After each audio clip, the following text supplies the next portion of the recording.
જિંદગી વારંવાર દો રાહ ઉપર, બે રસ્તા ઉપર આવીને ઊભી રહી જાય છે. મેં ઇધર જાઉં યા ઉધર જાઉં. અને ત્યારે હું સાચે બહુ મુશ્કેલીમાં મુકાઈ જાઉં છું. I will be the most confuse person. શું કરું? હું ગૂંચવાઈ જાઉં છું, મૂંઝાઈ જાઉં છું. બે રસ્તા મારી સામે ખોલી જાય છે. જ્યારે જિંદગી સામે બે રસ્તા છે, પ્રેમ કરવો અને નફરત કરવી.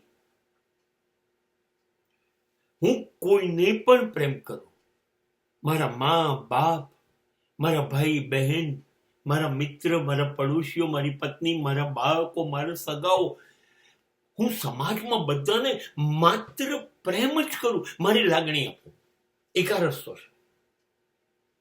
કે પછી ખબર નથી કયા કારણસર દરેક માણસ થોડી મારે અનુકૂળ હશે, હું ઈચ્છું એવું કરતા હશે, નહીં કરતા હોય તો બધાને હું નફરત કરું, કોઈને પ્રેમ ના કરું.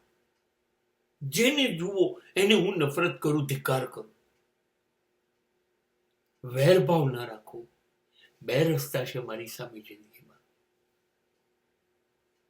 અને એવા સમયે જ્યારે હું પ્રેમ કરવાનું છોડી દઉં છું અને તમામ માણસો આ સમાજમાં જેટલા છે એ દરેકે દરેક માણસની સાથે વેર લઉં છું, ઈર્ષ્યા રાખું છું અને નફરત જ કરું છું. મારા જીવનનું મુખ્ય ધ્યેય જ બની જાય છે નફરત. અને જે દિવસે હું પ્રેમ છોડીને નફરત કરવાનું શરૂ કરું છું એ દિવસે મારો આત્મા કકળી ઉઠે છે અને હું મારા આત્માને ધિક્કારું છું, નફરત કરું છું. I hate my self.